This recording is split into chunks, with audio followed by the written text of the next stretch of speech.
Two presenters for you, myself and Marc, and we both are in this picture that you see up here. And the shirts that you see that are yellow are actually the judges from World Championships in Houston. And so we're going to try to bring to you experience of not only judging from a local level, but judging at a state level, judging at the world's level, and just give you kind of a feeling for how the process goes. So we can go to the next slide.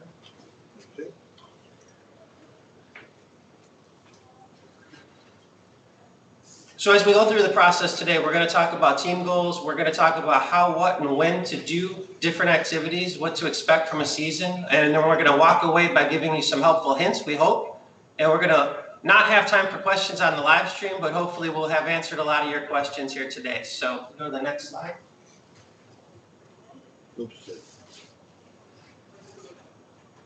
So when we're talking about team goals,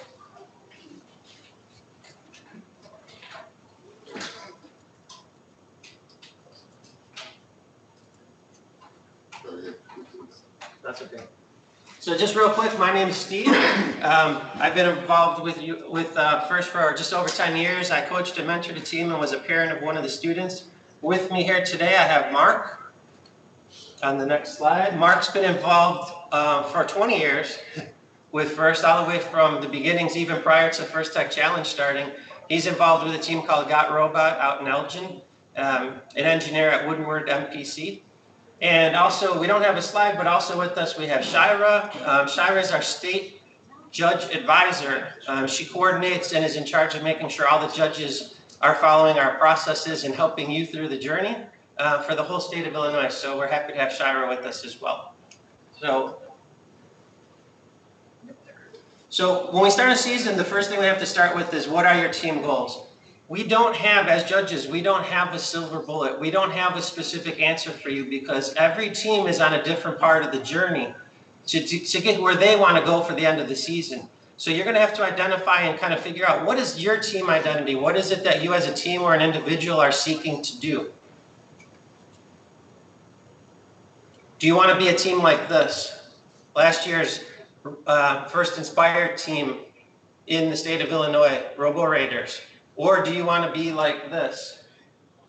One of our teams that advanced into World Championships last year, we had Robo Raiders, Binary Bullets, Super Scheme Bro, and Technophobia. These are teams that had high expectations, and they set a lot of time aside, and they took a lot of work and effort to get where they got to. And when we start every season, we like to look back and congratulate those teams from Illinois that represented us so well. So congratulations to those teams. Hopefully some of you hear us out there. Go to the next slide. But your journey may or may not be that journey. Your journey is going to be your journey. And so the question is, what is it that you want to achieve? Are you a brand new team? And as a brand new team, are you looking to build your first kit bot ever?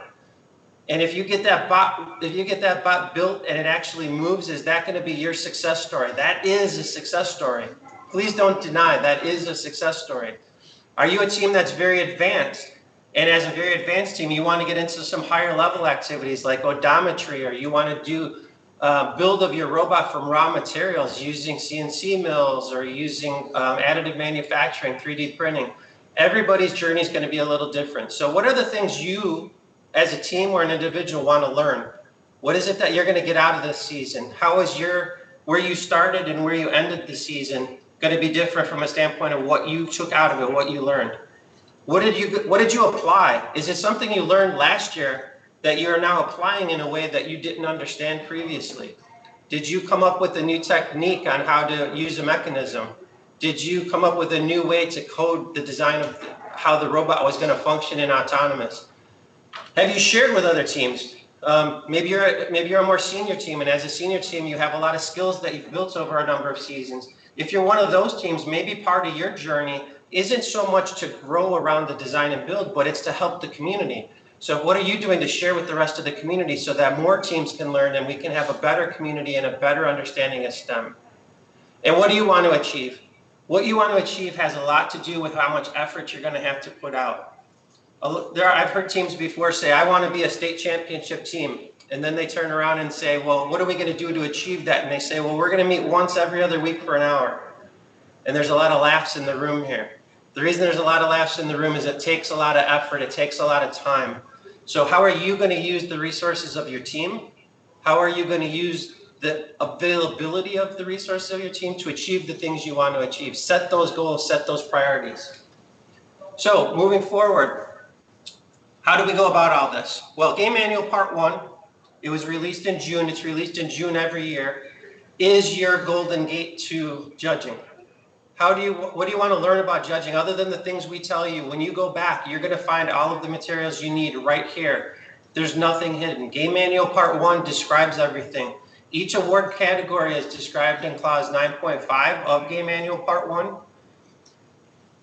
As you see to the right, you'll see that in the team preparation section of the game manual, it actually points you at the judge's manual. This is new over the last few years, and it's the first time that we've let everyone see behind the curtain, so to say. There's no mystery anymore. There's no surprises. What the judges are being asked to do and what Shira is sharing and teaching all of us is to utilize the methods that are in that manual. And what you'll see in there is that we describe and we coordinate all of the awards into 3 categories. The only place this is done is in the judge's manual. The engineering portfolio, the Think Award. Well, how do you document your season? Machine creativity and innovation. What about your robot? What about its design? Is it innovative? Does it have innovative features? What mechanisms or techniques are you using to control that robot that are unique and innovative?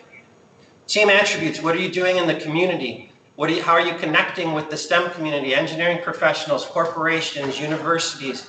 What are you doing to motivate the community? What about the parts of the community that are not STEM parts of the community, but nonetheless are important to first being successful? Those things as their entirety lead up to what we then coordinate into the Inspire Award.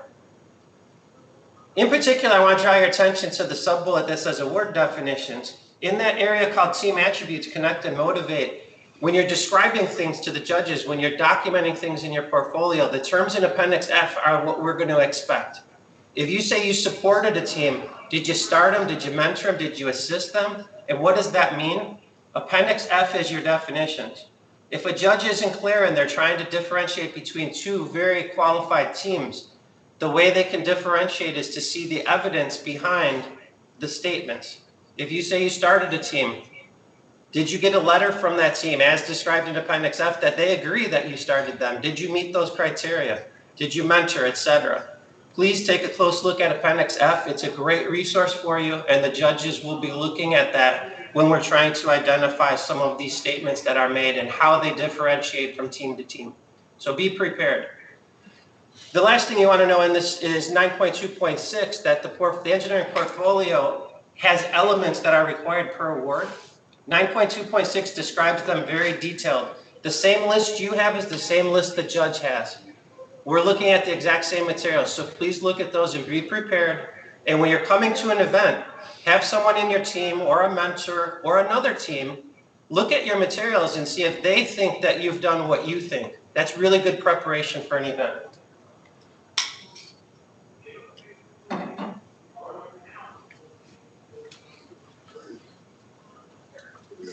So when this all comes together, if one of your goals or objectives for your team is to advance, to come out of a league and go to state or maybe go to championships in Houston, this is the order of advancement, 6.2. I won't belabor it other than to tell you that the bold items are all the items that are judged. All the italics items are awards or recognitions that come from the field. When you look at that, hopefully that sends you a message that it's not just about the robot. What you do in your journey for the season, what you do to bring yourself forward is just as important as how you compete on the field, and hopefully that information helps share that. 6.2 has those details for you to look in more detail.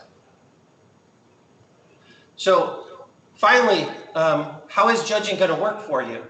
So how judging works is it's broken down into really 3 areas. We have 4 bullets for it, but it's really 3 areas. Interview with the judges. In the morning, you will get a session of time with the judges, normally 15 to 20 minutes. In that session, you will be giving us your trailer. This season we're in center stage, and center stage means you're on stage, and the judges have not met you, they have not seen you, they don't know anything about your season. You have that 5 minutes to give us your trailer. Tell us about the highlights, tell us about the accomplishments, tell us about the high spots about your season. We know that you cannot tell us in 5 minutes everything that happened in your season. Give us important elements. Sometimes failures or challenges are also very important successes that we know and need to know because they show the engineering journey that you go through to get from one stage to another. That 5 minutes is your opportunity to speak to us about that. We then have 10 minutes to ask you questions in case we feel like you may have missed something. If you've missed something, we're going to try to draw it out of you. Please don't think of us as judges. Think of us as your advocates. We're there, the more we know. After that interview, we're going to take all the teams we saw and we're going to get it down to a subset. We're going to get it to a smaller list. And that smaller list is going to then get pit interviews. In the pit interviews, we're going to ask detailed questions about your season. We're going to get to know you better. When we're doing that with you, it's very helpful for us for you to have additional evidence, be it mathematics, be it information about outreach events that you did. Telling us about it is very key because it'll get us all to the same point, but having some evidence behind it is very useful for us. We're then going to take all that information, we're going to review your engineering portfolio against all these criteria, and then we're going to make recommendations for awards. So that's what you can expect on an event day.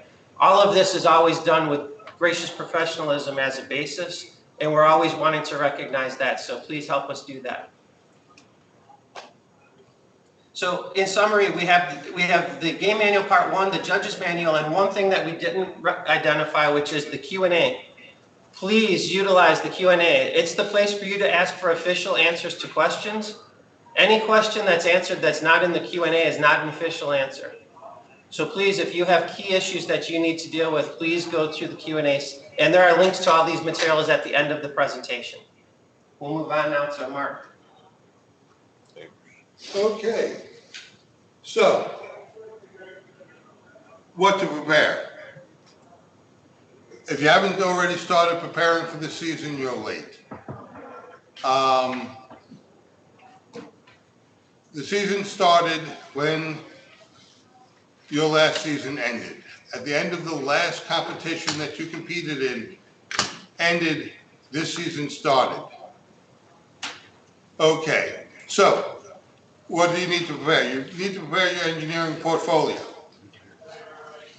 Again, if you're waiting till the week before competition to start your engineering portfolio, you're late. You should have already started your engineering portfolio. It is a growing, living document that will go from now until your first competition where you submit it. And then it will grow some more if you make it to the next competition. But you need to get it started now. Everything you need to know that to go in there is in section 9.2. The engineering notebook is optional. You should be keeping some form of diary of where you are and where you're going, but for now, it's not required. You don't need to do it. It doesn't need to be submitted in any shape or form. The control award submission form is in Appendix E. This is also optional. But if you want the control award, if you want to be up for the control award, you need to have submitted. The judging feedback request form, I'll get back to this later. You can submit a judging feedback request. You're not going to get much information out of it. I'll show you why in a little while. So, the engineering portfolio. This is your team resume. It's a short and concise summary of the season. It is 15 pages long at most, plus a cover page using 10-point font. Now you can use larger fonts to emphasize various areas, but again, the bigger the font you use, the less you're going to be able to fit into these 15 pages. The cover page must have the team number. Page numbers are very helpful on each of the pages. Actually, I think it might be a requirement, I'm trying to remember. But you can put other things on the front page, like a team picture, the table of contents, things that aren't information that needs to be in the 15 pages, but you'd like them to have because it's helpful. Key considerations, requirements by award, section 9.2.6, and required to be considered for an award, section 9.2.4.1, give you the details of what for each award you need to have included in your in your portfolio. If you're missing one of the key points needed for that award, you're not getting that award. You're putting yourself out of the running. Don't do that. Okay? And basically, this is a chance for you to tell your stories, your successes, and more importantly, your challenges. We want to see that it took 4 iterations to get the ball handler, or whatever we're using this year, working properly. We want to know, how did you get to where you're going? And this is your chance to tell that story. The Control Award, again, it's a 2-page submission, not to exceed more than 2 pages. It could be 1. You'll find the instructions on Appendix D. You'll find the submission form on Appendix E. You need to follow the meaning of the idea of the form. You could actually submit your own form, but again, not more than 2 pages, and it should have all the key points in it. The judging feedback. The judging feedback is 2 pages long. There's only that little bottom section on the first page where the judges are allowed to give you feedback. Notice, there's no words in the feedback. It's did not accomplish, did extremely well. You get 5 levels here for each of these 4 areas, and that's all you get. So, what to prepare? Again, the engineering portfolio, control award submission, the judge's feedback form, and possibly a notebook which you can have in your pits to give more data to what you told the judges when they come back for the pit interviews. Okay, when to prepare. This season started at the end of your last match last year. So, or if you're starting a new team, it's when you first got the team together. Excuse me 1 second. Okay, so you need to be preparing continuously, as I mentioned before. Your whole journey needs to be documented. You need to be continually updating this. Document your successes, your challenges, your lessons learned, your supporting evidence. Judges only know what you share with them. We're not cognizant. So if you don't tell us, we don't know. Some helpful hints. Volunteers here are always here to support you. Gracious professionalism, always. Judges are excited to hear from you. We came to hear from you. The term judges is a bit of a misnomer. We're here to help you out and to make you win. So, but we need your help to make you win. We need to hear from you. Read the room. Judges come from different backgrounds. Some of us are engineers, we only want to know about your robot. Others of us work in management, in HR, in sales. We want to hear about your outreaches. So, read the room. If someone's asking you a specific topic, talk to them about that topic. That's what they want to hear. They're telling you, this is what I want to hear from you. Give it to them. Okay, this is the form that the judges fill out. And this is 1 page with our MCI notes, that's the robotics notes, the TA notes, that's the outreach notes. And in the bottom is a little checkbox. If we check you, then you'll go on to the next level of pit interviews. If we don't check you for an award, we will not. And if there's checks in portfolio, MCI, and team attributes, it'll be up for the Inspire Award. That's the golden ticket. So, you are the team experts. You're the ones who need to tell us your story a bit at a time. Use your time wisely. You have a 5-minute panel presentation out of a 15-minute total time. Speak clearly and confidently. Show supporting materials, robots, photos. Bring your robot. I've had teams show up without their robot. I want to see the robot. Videos. But you got to bring it along, something to play the videos. Okay. Your highlights and challenges. Remember to bring your engineering portfolio. And remember that portfolio must meet the award criteria.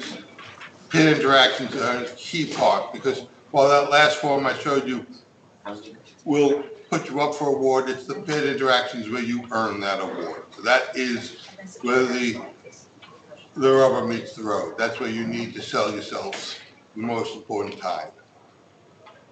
So, if anyone has any questions, if not, this is the URL, the QR code for getting this presentation. There's some bonus slides at the end of this if you're interested. Do we have any questions in the room?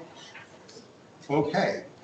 We'll just leave you with best wishes for a successful season. We hope to see you at the league finals, which will be in February, leading to championships in March for Illinois. So have a great season. We look forward to seeing you. And remember, we're here to advocate for you. Help us do that. Thanks so much.